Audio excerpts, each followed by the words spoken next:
You ask Tiger to solve. This deals with linear equations with one unknown.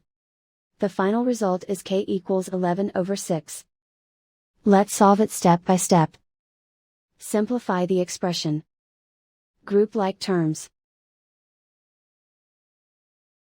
Simplify the arithmetic.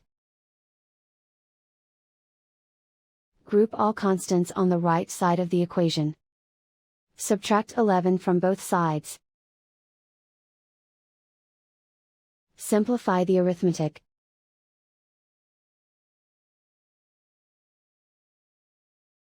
Isolate the k. Divide both sides by -6.